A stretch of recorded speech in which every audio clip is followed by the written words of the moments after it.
Ladies and gentlemen, we are live in another broadcast in the Roofing on the Rise studios, where we bring you innovation and education in today's market.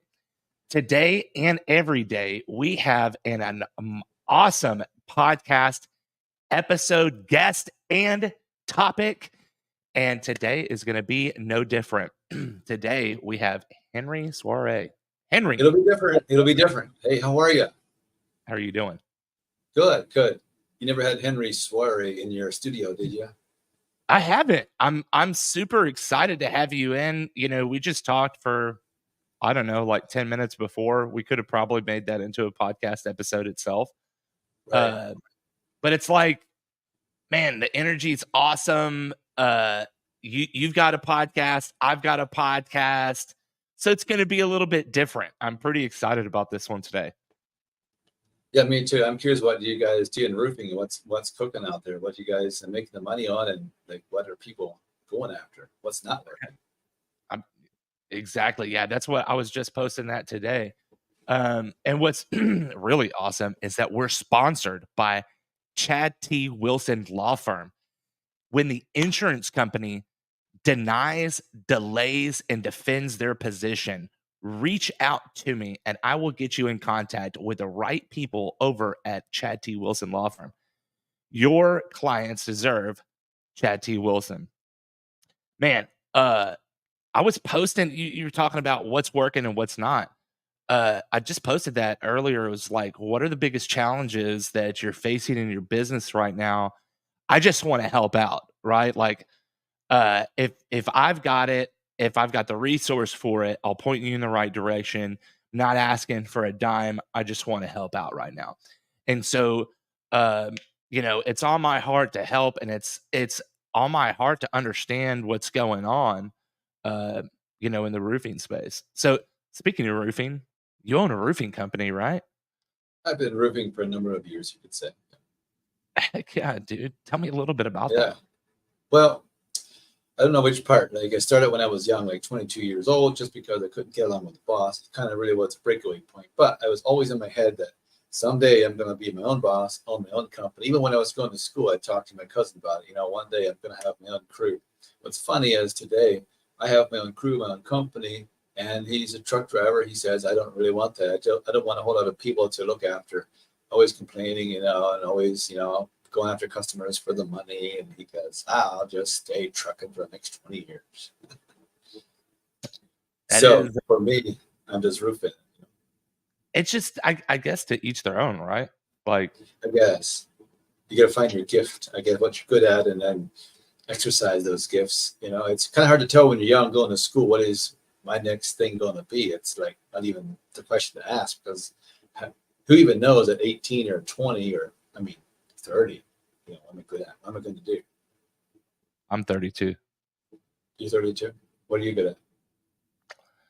I'm going to serve God and I'm going to continue to follow his direction, which is to take care of my family. Right now, that's the podcast to help my local community, and to point I people love in the that. right direction and grow sales teams. And if that's right, that's the purpose right now. Yeah.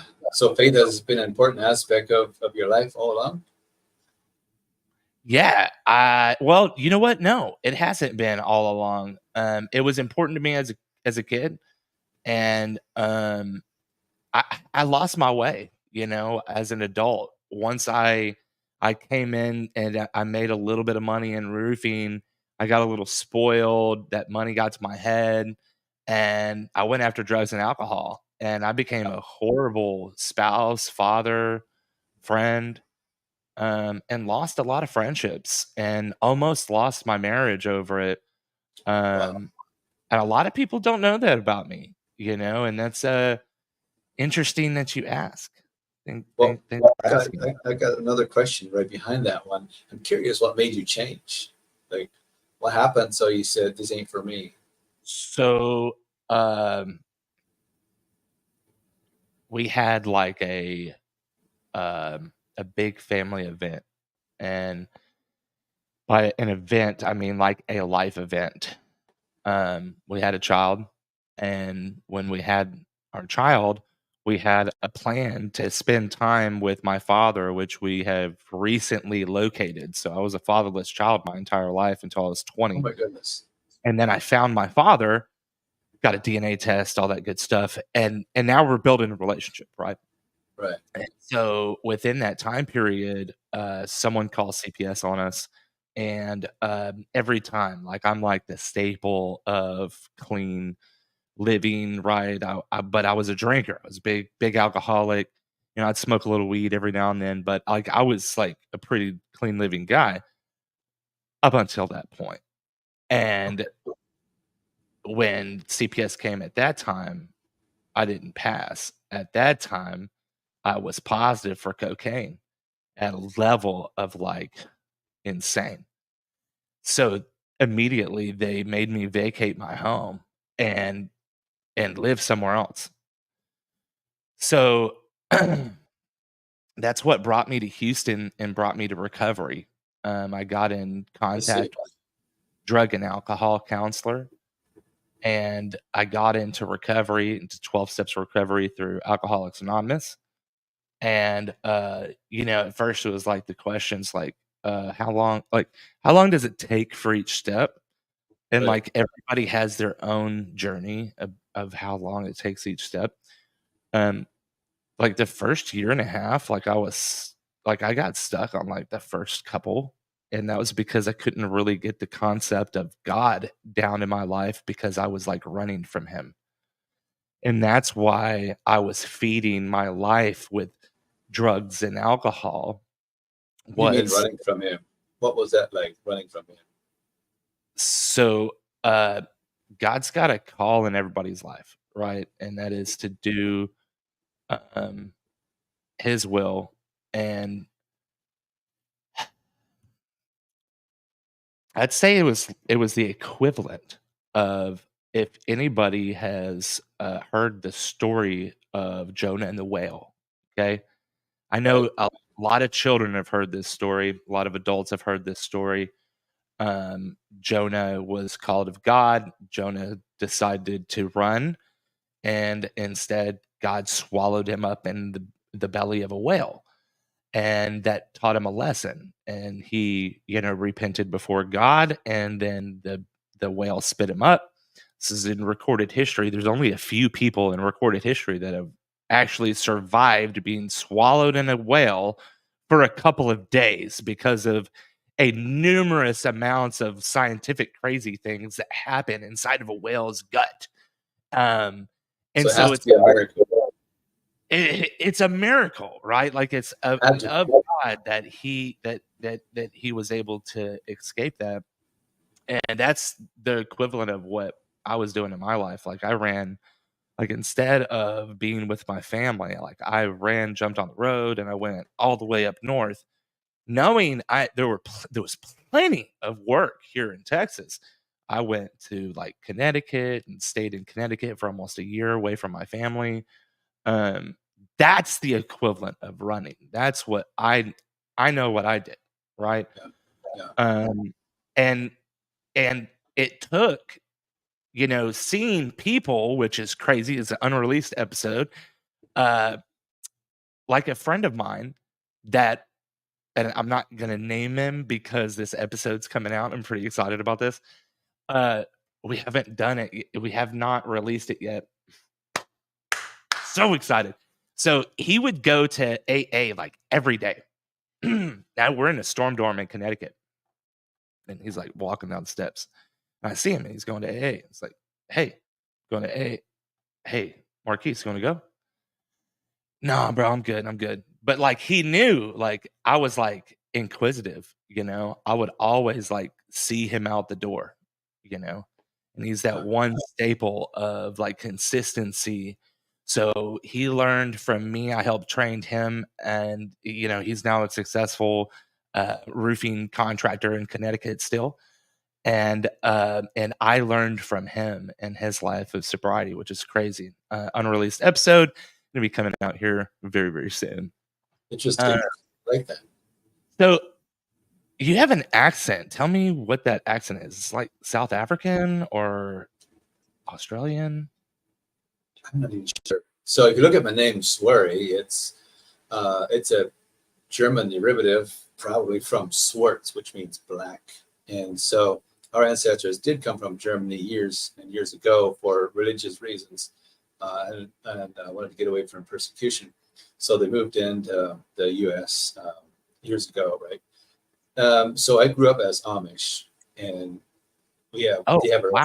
they have our own school. They have their own schools and teach their own English. So I went to school in Pennsylvania, so you might hear some of that. But Wow. the other thing is,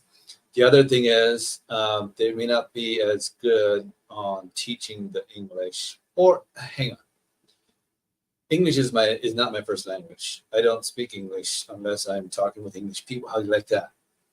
So Okay. call me what you want. So What's your even at home, the first language, as you would call it, is the known name is called Pennsylvania Dutch. Have you ever heard of that one? If you I mean, research Amish, if never you heard research it. I've what? I've heard of it, but never heard it. Even That's though I lived in Connecticut for almost, so I did like an 8 month stint up there, and then I went back. Um, never heard. I've heard of, but never heard anyone speak it. Can you grace us with that today? oh ja, ich kann Deutsch schwätzen. Also, ich habe keine DR, but I come from PA, not from Ohio. I live in Ohio. I just said I can speak Dutch as good as anybody can on the earth. I don't come from Ohio. I come from PA. But anyway, so the Dutch speaking community I know exactly what I just said.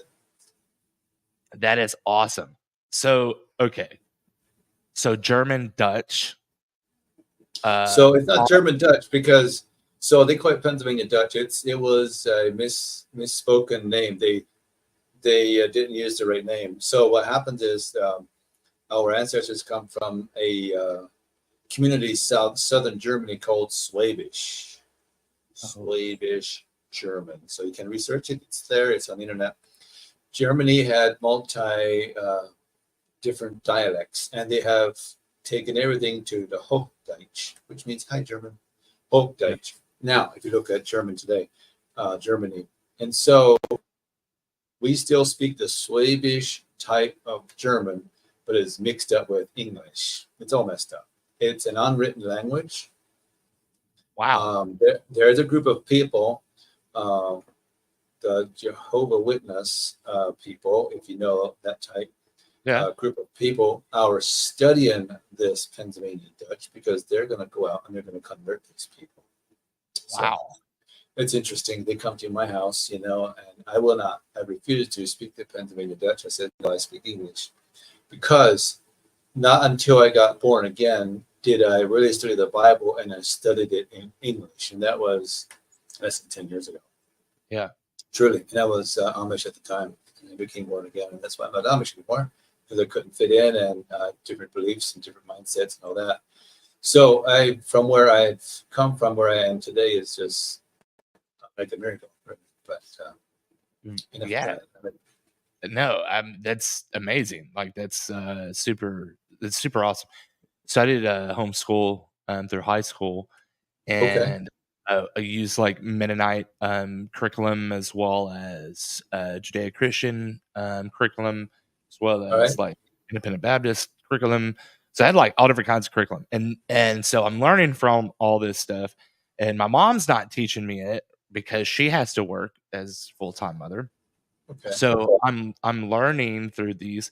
Then I've got like a professor for my science, and so I'm diving into this, and the science professor is teaching me to question everything, and especially question science, and to line it up with scripture, right?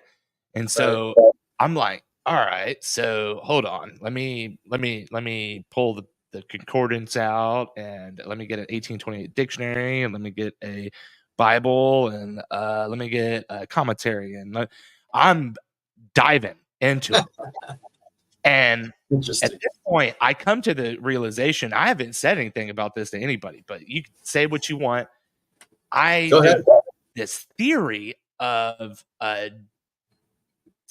like a geocentric type theory, right? Based off of the studies that I've had, in the Bible and throughout all of these historic texts that I pulled out, Encyclopedia Britannicas, etc., that I was able to like cross reference and understand really what I thought that the Bible was saying in between all of those. So when you're saying that it's a shy of a miracle, I understand this because when you're growing up and you were taught something, the thought is to like and I'm going to pull this out. It's not an actual box, but it's a cylinder, right? But nonetheless, it has a top, okay, to represent what I'm talking about. And you're taught to stay within this and Very and much to so. never unscrew it and take it off or even you know explode the top off, or there's a million different ways to get this top off or to Don't escape it. question that. You're not supposed to question the way you were brought up in. Exactly. And so the fact remains that you questioned it, and it's super awesome that you did, because a lot of people just accept it, right? And I've that's been that way. I believe I've been that way all my life. I remember at 10 years old, I would say to myself, I would never ever live here. That was just, I knew it, and I'm not even sure why. And I would question everything through school and through my young adult life, even to this day. And I think now maybe it's a gift, or I look at it as a gift. I mean, because if I don't question it, I just accept it as truth. And here's a quote that some people say: "The truth is rarely in the appearance of things." Say that one more time. The truth is rarely in the appearance of things. Mm, that's good. Because we think things are as they appear, and we see things as we were taught, or as we are defaulted, or as we are wired. Yeah. And we teach other people the way we learn, Yes. and so we have a hard time communicating or connecting with other people because you learn different than I do, right? We have some similarities, but this makes visiting interesting to try to figure out one another, or to communicate to one another, to people. But it seems like until we get older, as you were saying in your younger years, you crashed and burned because you had too much money. Really, I think it comes back to character, right? Yeah. Because the young person has not built their character yet. And so Yeah. that happens with every person in everywhere. If they get money ahead of building the character. Yeah. Yes, absolutely. It was crazy. It wasn't even like a whole lot of money. It was like, I went from having like $230 a week to 500, and to me that was a lot of money. And for me at that time, I couldn't handle it. I had I had to learn how to handle $500 a week. Like What was your age? I was 18 years old. Now I had built a business before and made five, six, $7,000 a month, but all that went into my family. So I was paying the bills at the house. So it really wasn't like I had to. That was my why. Like I had to survive. And so Yes. I worked to survive. And I know a lot of people that are contractors share the same historical similarities. It's interesting to to see that a lot of people that are in the contracting space are the underdogs. They're Exactly. they're the fighters. They're the ones that you know decided to defy all odds, and in a lot of cases are like that champion in the ring.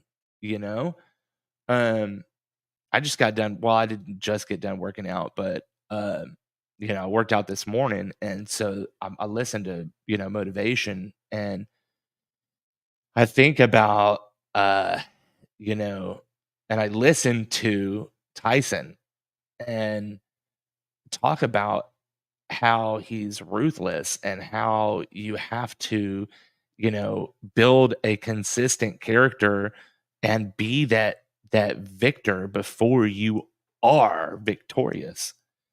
And Your mind.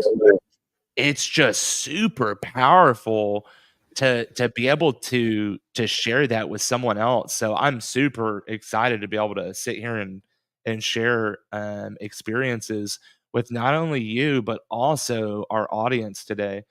And I know you're probably watching and you're like, dude, this is this is interesting. I've got so much in common. Um, put a comment here. Let us know what you're thinking. Let us know how you're feeling throughout this so that we can better, engage with you and possibly help you out if we can. Um, so what pulled you into the contracting space? Like what, I get the underdog and that's what made you, but what was this deciding selector for being a contractor? Well, that was the most convenient profession available at the time for me. See, I grew up as a farm boy and bare feet in that, horses, like I told you, was Amish, and we were all the way. I mean, milking cows by hand. So we had two engines on the property. One was for the line shaft to drive the equipment, water pump and all, and the other engine was on the hay baler. And we had to pick up the hay from the ground. We weren't allowed to drive the wagon behind. It was one of the rules. We can't do that. We after I was done with school, 8 grades. By the way, that's all I had in school. I was now at the age of 13 and a half. Is when we moved to upstate New York.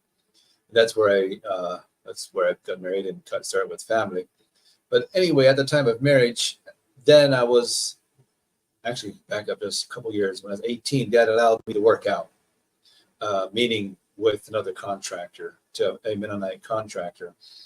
And I was like, man, that's the best thing that happened with me. But Dad still had the strict rules. You got to prep the horses before you go. So I had to get up even earlier. And Right. I had to help with the farm work when I got back home.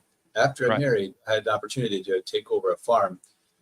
I said, I don't know. I'm just going to go keep working out, but I don't really like my job. And within the first year, we were butting heads pretty good. I just started to stand up for my own self because I'm just tired of people telling me what to do. And I mean, I had two people that trusted, that had faith in me, that said, you can go out and do this. I will help you. I'll get you some jobs. And I had 3 jobs. I said, bingo, I'm going. Yeah. And when I started in the business, I wasn't sure what I wanted to do. So I did a little bit of everything. So I built garages, I poured concrete, I finished them off, but I always loved the roofing part. And so I gravitated towards the roofing, really kind of how it happened. Okay. That's cool.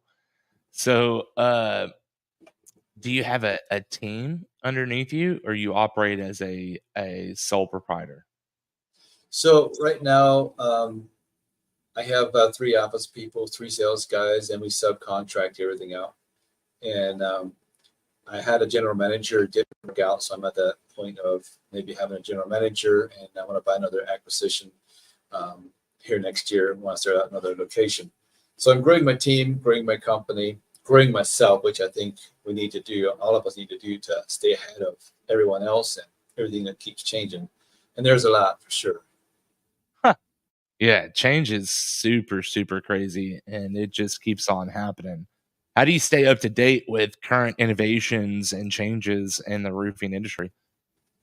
I'm not sure as I do. I mean, it seems like every time we bump against something that this don't work anymore, I tend to look for some innovation that would help. And I'm quick to say yes to something new and then just kick it off to the side if it doesn't work. And so that's kind of why or how I am where I am, because my mind is innovative. I always want to try new things. But then the strength, I need someone with me that has the strength of finishing through, staying with it. So I kind of know that I need a team around me like that. So you're a big visionary. I am the visionary. I need an integrator and I need an admin person to do the administrative work for sure. I love that. Delegation is super important. Learning that is super, super, super important for businesses. And one of the things that helped me was EOS. So, and I kind of picked up that, I like that. right in your conversation as well. Um, it's a staple to a lot of businesses nowadays and how they operate. Um, and when you see the businesses that operate off of an EOS type system, generally you see a more successful type business because they delegate more. Right. There's less of the heavy burden on the shoulder and the I'm going to wear all the hats type guy. But we understand, like, you have to start somewhere and you have to learn, right? And so if you're out there and you're like, dude, I wear all the hats, you're talking smack. And it's like, no, I'm not. What we're trying to do is like help you, you know, understand that there's resources out there available for you so that you can learn and understand. And somebody sent it to me for free. Jackie Good. Ware sent me an EOS book for free. And I'm like reading through it, and she's got certain notes in it, and that helped me understand a whole lot more about business. And that's probably why one of my first businesses failed, Right. because I didn't delegate enough, and that's It's super hard. important. First off, we need to delegate the things that we aren't good at, but then we also need to delegate the things that we love to do, but it doesn't bring the most money in. So as a visionary, I need to be on top of the idea. How can we grow our team? I need more leads. I mean, we could provide more services, right? I can't be sitting here and innovating things in the office all the time as far as fixing the price book, or hey, what about this software type idea over here? Let's add some more numbers over here for a spreadsheet thing. And it's not my strength, by the way, but I can get involved in things like that. So we must figure out, number one, what is our strength, and number two, where does it make the most money, makes the most sense for us to work at, to bring Yeah, the greatest return for a company. I love that. So any roofing jokes? There was a shingle roofing joke I just seen on Facebook. I'm not sure if I can recall that. You know why the roofer went to the doctor? That's what it was. Oh, no. Why If I why give it did away. why did Why the did the roof roofer go to the doctor? I don't know. See, because he had shingles. Oh, yeah, yeah. Oh, I posted that. You did. That was your joke. I You posted don't even that. remember your own jokes. So it's so dad. It's so corny. That one was I hilarious. just I just seen it somewhere and I go, oh my goodness, that's pretty good. That's pretty So, I actually recorded one of those, and what's crazy is I use AI a lot. So let's see, because like, everybody's talking about Tesla. That's the next thing I want to talk about. Everybody's talking about AI. AI is really big. It's moving in a lot of different ways, but um, roof jokes. The last roof joke that I looked up was that one, and that was the why did the roofer go to the doctor? So then I ask, I'll give me 10 more, right? That's a good one. Give me 10 more. I'm gonna just pick like two, and kind of see where this goes. Um, what do you call a roof that tells jokes? good. A roof that calls jokes. What do you call a roof that tells jokes? Probably shot. A poncho. Puncho. Wah, wah. Oh my word, that is that one was like that was too dad joke right there. Let me see. I got a Bible joke for you once you're done with that. What's a roof's favorite type of music? Rain. Soft metal. Soft metal. Soft I'm metal. That's I'm done. good. I'm done. I'm done. Uh, so you Uh, said you got a joke. yeah, Bible joke. Do All you right, believe in Bible jokes? I do. My They're good. pastor has a very, very interesting sense of humor. Big shout out to Pastor Allen here in Conroe, Texas. I like that horn. I gotta get a Thank, horn like thank you. All right, I'm ready. I'm ready. that. All right. So why didn't they play cards in the Ark? No one is fan. All right. Why didn't they? No one is family. Yeah. Why Cards? why didn't they play cards in the Ark? They were all working. I don't know. Because Noah was on the deck. Okay. Okay. Got that one? He was standing on the deck. That was pretty interesting. That was You had pretty. to think a little bit on that one, right? You got to think about that one a little bit. A All little right. bit. All right. So Tesla seems to be it's been skyrocketing, right? The stock's been skyrocketing for a little bit. And the Tesla Cybertrucks are everywhere. What do you think about the Cybertruck? I would like to have one. I would like to have one and put my logo on it. Get attention. You gotta get attention. So I mean, I just don't like the look. It looks like a freaking stainless, like it looks like a stainless appliance. So you don't think people will be taking pictures and posting reels about you if you had a truck like Of that? of course they would. But Yeah, so that's the reason you want to get attention. Put your name on the outside and let's go. I just there's plenty of other ways to do it for much cheaper. Like I could put I could put for the amount of money that is on that marketing tool that you still have to pay to wrap for that marketing tool and still have to charge for that marketing tool. Whereas if you put up a banner on a highway road that's on a toll road or a highway intersection, or make a deal with the commercial property owner to put a banner on the side of their commercial building, or a sign on the side of their building, or on their fence or on the fence line. I've seen a lot of innovative ways in which to do marketing, right? Right, right. There are much better ways to spend money on marketing rather than to invest it into a truck. In my opinion, I Okay.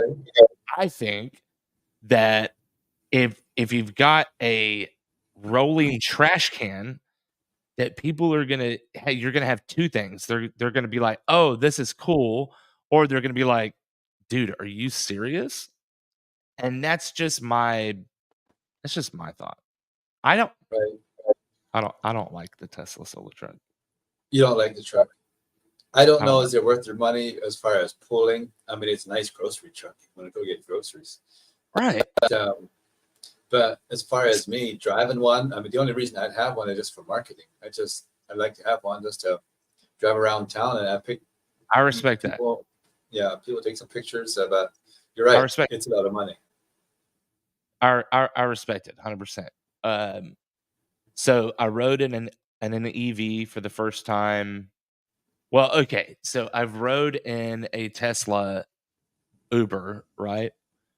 Um, Okay. wasn't the best experience. So I wasn't looking to go buy a Tesla when I went to look for a car as of late. And a friend of mine, a local reality TV star, Washington Ho, big shout out to my main ho, Washington Ho. Uh, he has a Mercedes EQS 580, and I was like, dude, this is like a weird looking car. And he's like, yeah, it's electric. I'm like, okay, so I get in it, normally like any other car, and we're driving around, and I'm like, man, the AC is like blowing super hard, bro. Like, he's like, it's an electric car. I'm like, okay. So yeah, think about it. Like in a gas car, like sometimes you'll like reduce the amount of AC that you put on because it's burning gas, right? And or else that's the practice of old, and Okay. so now he's like, I'm in an electric car. Why am I going to turn it? Like it's electricity, right? So it's powering everything. So I'm like, okay, well, I mean, maybe it takes a little bit extra power to power the AC, but anyway, I'm not even gonna like touch that one. So he hits the gas and almost breaks my neck. I mean, Oh immediately. yeah, lots of Uh, power. and the stopping power too is just, I was like, shut the front door. Like, don't do that. Do not do that again. Like, that is not funny. Uh, so I have a different view on like EVs, but I just don't like the Cybertruck. That's we could beat this one to death if you'd like, or um anyway, we can go on to the next thing here. I'd like to Uh, know like how you are doing in the roofing and what's your company look like? Like you say so roofing on the rise. What's that even stand for? yeah, absolutely. So I had a conversation with a business owner. His name is Bill Walsh. He is a motivational speaker, international speaker, podcast host, uh, TV show. I mean, he's all over the place, right? He's an investor. The dude has got things going on, big stuff going on. Power Team International. If you guys are looking for somebody that can motivate you to get outside of the box, Bill Walsh, that's the guy to get in contact with. I had a conversation with him, and I'm in like my I was like in my 9.5 year of business in roofing, and I'm like looking for something else, right? Like looking for something extra to help. And I had a dinner with him, and one of the things he said was do a podcast. And I've got a list of these items in my phone, and there were like two or three of them. He's like, pick two or three of them that are like slightly out of reach yet obtainable. And I'm like, yeah, I could do that. That's a goal. That's the definition of a goal, right? Like slightly Yeah. out of reach yet obtainable. Goal. Got it. So I'm like, podcast. How hard can that be? He's like, go to Anchor. You can get your podcast now. I'm like, okay. So what do? I go to, this is free. I go to my AI and I ask for names of a podcast. I have to refine the prompt a little bit more to like get down to it. But like if you looked through my history here, eventually you will find where I brainstormed like a list of about 30 different names. And of those 30 names, we went through, we talked to different people, we thought, and we came with Roofing on the Rise. And really, why we did was because roofing seems to be climbing and is a expanding space and continues to expand. So it is Mhm. literally on the rise, right? Right. Uh, Right.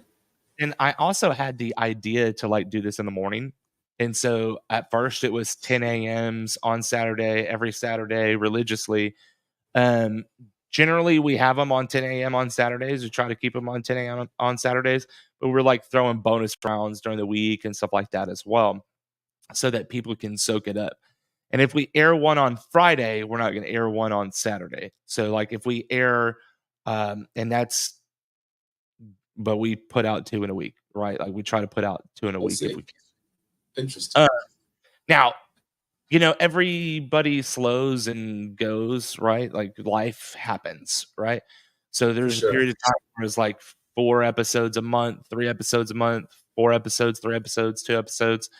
But they're quality. They were good. I've got a couple of really great productions that are even coming out that haven't been released yet that you guys are waiting on. 5 steps of being acquired by private equity with Mig Tavares. That is coming out really soon. Really excited to have that production to be released. But yeah, I mean, I'm not per se operating as a contractor anymore. I help point old clients in the right directions, and in return, roofing contractors, give me like a referral type bonus. But this is what I do every day pretty much is podcast and edit it, and I try to get new topics out and plan for this to be better every single day. Um and the reason behind it was like um I had a HR issue, which is why I Oh, got really? into which is yeah, Yeah. that's why I got Yeah. into that's why I did the Blue Llama, which is a Blue recruitment llama. for Oh, contract. okay. Uh, Gotcha. and it's real catchy, right? The blue llama, um, blue is a consumable type color, and a llama is kind of a an appealing thing for a lot of people. A lot of people like llamas and alpacas, and what's awesome about that, besides the like and the drawing to that creature, they are a creature that protects their own. So they can be put into a fold of sheep and they'll protect the sheep. Right. And they'll be a protector, right? You know, a wolf comes Right. in, they're gonna it's the wolf or the coyote, etc. Generally, you know, put a couple in there together and they gang up together on anything that comes after them. And so they're also master communicators in that. Um, and that's why we picked them. And we also picked them because they spit on those that they don't like. I'm just I'm just kidding. We didn't do that at all. That was just a funny, like, we don't spit on anybody we don't like. We love everybody pretty much. So, Blue Llama, your company? Blue Llama is a company that's shared between me and a partner in California. Gotcha. How's that working Absolutely. out for you? And it's taken off. It's kind of slow, but developing processes, you know, within the first 6 months of the business. So really excited about it. Um, but you know, I've been doing this for like 11 years. You know, I've went all over the place. You know, like I said, ran like Jonah. I'd say it wasn't like successful in business in those areas. I was just running. And I've built a lot of sales teams, and so you know, bringing that knowledge to sales organizations is super important. And it's vital that they deal with someone that has actually done it before, and not that just is like, okay, I'm going to start a recruitment firm. I'm going to start a headhunting firm. You know, give me a call and let's go. I've had that relationship building with people across the nation. You plug people in, and actually, what got us started was, you know, a few sales reps looking for jobs. You know, so if you're a sales rep, know that you could reach out to me, and I'll plug you with the right company across the nation, and it won't cost you a dime. It may cost the company some money, but it won't cost you anything. Yeah. That's Freaking good. awesome. So, how are Yeah, you man. different from the other recruiting companies out there? I could get into all that, but you can set up a sales call with me, right? Telephone number 210-919-8987. Again, 210-919-8987. And I will put the little number down here on the stream. Um, what really interests me is what brought you into podcasting, right? Like, so you went, your history is so rich and your story is amazing. What brought you to, why did you want to start podcasting? Well, I don't know as I really wanted to do podcasting. I just thought it's something I should be doing to promote myself and to get a little bit more exposure. And I've had a coach for a couple of years, and they said, "Oh, you need to go podcast."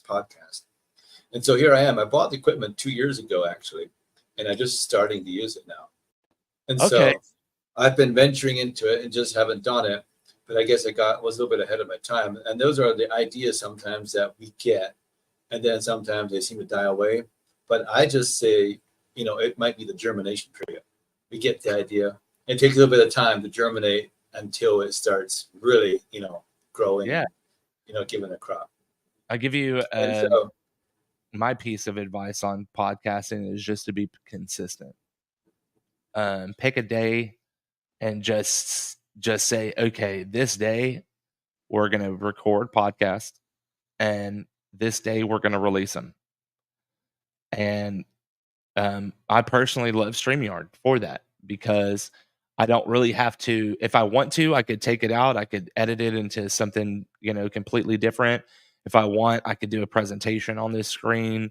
So if we wanted to talk about, a little bit into detail with the Tesla truck, then I can go grab like some photos and put it up on the screen, and we could. Oh, really? Yeah, yes, yeah, Yeah, all through yeah. here. It's amazing. So if you haven't picked the software yet, or if you're struggling with it, StreamYard's amazing.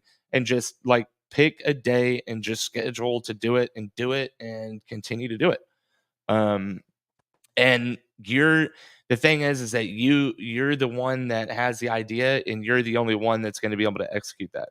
And everybody Right. else is like, you just can't count on anybody else. You count on you to produce and to make it happen. And that's why I like StreamYard too, is that I don't have to rely on any third party sources. But I am changing some things up here pretty soon.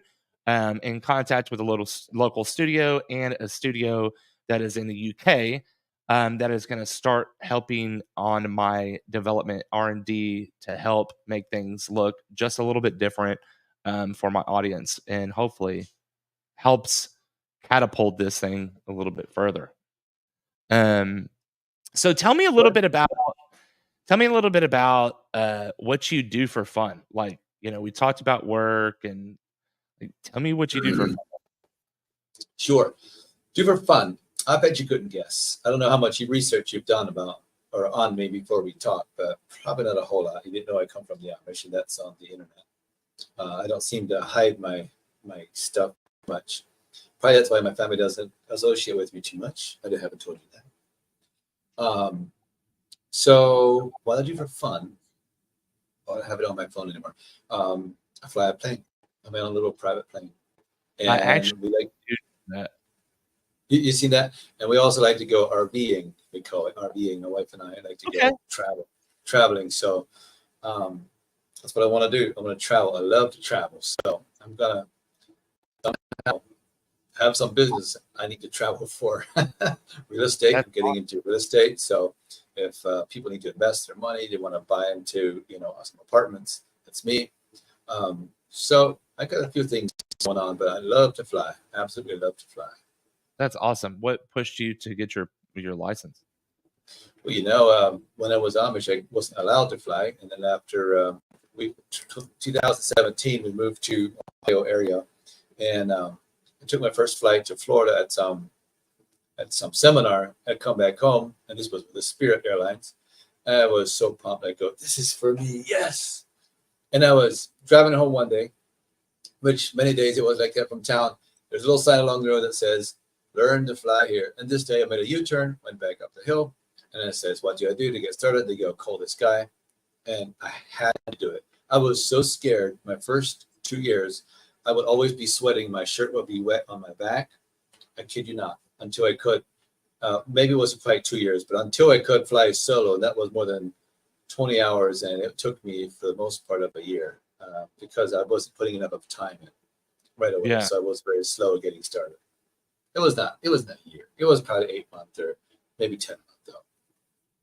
A friend of mine, AK, he's a local doctor here in Houston, and he's getting his license. So I've been watching his journey because he's been documenting it, putting it on TikTok, putting it on Facebook. And again, he's a doctor, right? Yeah.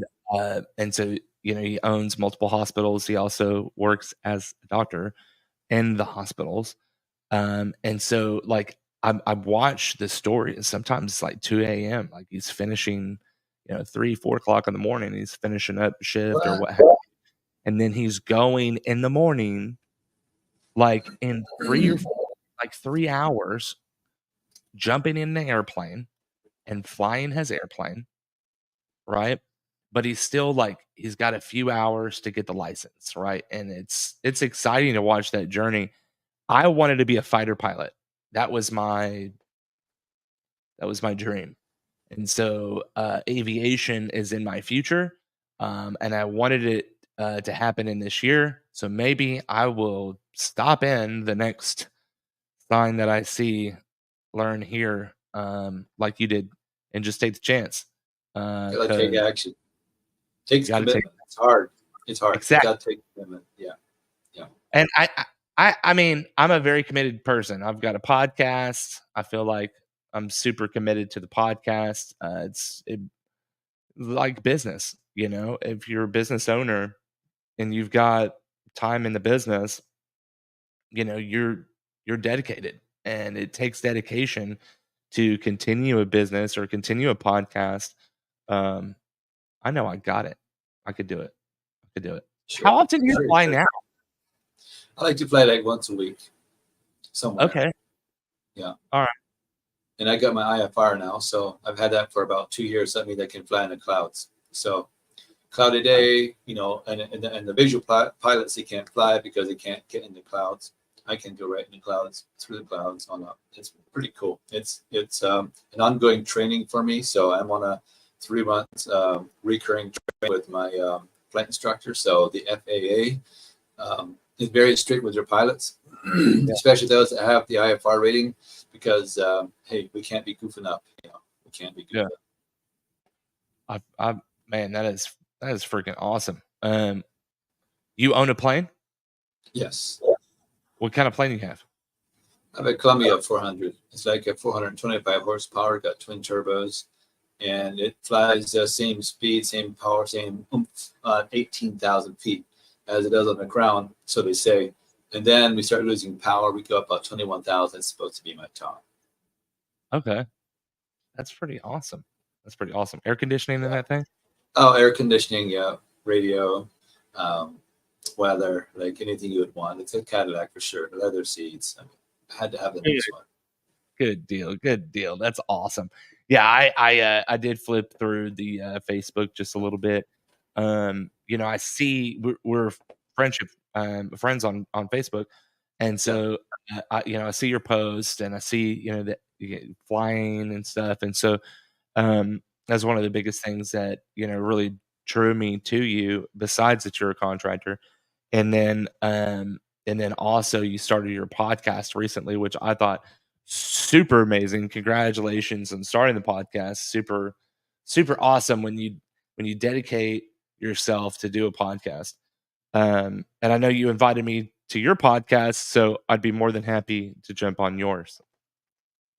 Sure. Sure. Um, so, Let's do uh, it sometime. man, I'm down. So, tell me a little bit about uh, your journey through the roofing restoration. Like, who do you lean on for like updates and stuff like that? Do you go to conferences? Yeah, sure. I'll do a quick one on that. I don't want to take away your time. I do have another appointment in 10 minutes. Absolutely. 12:30. So I belonged to an organization when I first started. I couldn't move myself from 800,000 a year. It seemed like I was like stuck. And so I joined an organization of roofers across America, and started going to seminars, reading books, and like that I go over 1 million. And next thing you know, I'm at 2.5 million, and you know, a few years later, and I was able to sell that company for a decent amount of money years ago. And yeah, to this day, I still go to seminars, I still read books, I watch videos, I watch other successful people. Um, and I think the hard part for a lot of companies is what I see, like you mentioned, HR, like finding that right person and then taking care of the people, you know, rewarding the people, set up a system on performance. You know, performance pay is huge these days. So it's a challenge. Sure. Yeah, keeping up with local, you know, and federal laws on hiring super important as well. That's why I dedicated a lot of time into understanding the 1099 W-2 um, ways of doing business, uh, and just really helping people get in the right spot for their HR. But yeah, I don't want to cut into your time either, so I apologize for running a little bit long today. Um, but thank you so much for coming on and telling your story. You have such an amazing, motivating, and inspiring story. Thanks. Thanks. I like your Absolutely. story too. I was going to ask you more about yourself also, but maybe another time, maybe when you're on my podcast, I'll ask you. Absolutely. I would love to tell it. What's one takeaway that you would say if you were watching this for any viewer? I mean, You know, you got to be committed. You got to be all in. If you want to do something, you have to be committed. If you want to fly that plane, dude, there are going to be days when you're going to be like, I've had it. I can't take it. There's the financial side of it. There's also the side of it that you really, really have to stick with it. There's days when I said, I'm going to quit. I can't take this anymore. There is no progress. I'm frustrated. But, you know, the guy that was training me, you know, he just always said, no, well, hey, you're learning every day. You're gaining, but I couldn't see it, right? So his encouragement kept me going. So while we need to stay committed, we also need to have people around us that will encourage us on, for sure. Man, I love that. It's super important to have encouragement in your life. And if you're looking um, to have that encouragement, you need a little bit of extra encouragement. I'd be honored to help out, and I'm sure that you would be as well. Absolutely. Reach out to me. Telephone number is 210-919-8987. Guys, it's been a live stream here in the Roofing on the Rise studios where we bring you innovation and education in today's market. Today and every day, we are sponsored by the Chad T. Wilson Law Firm.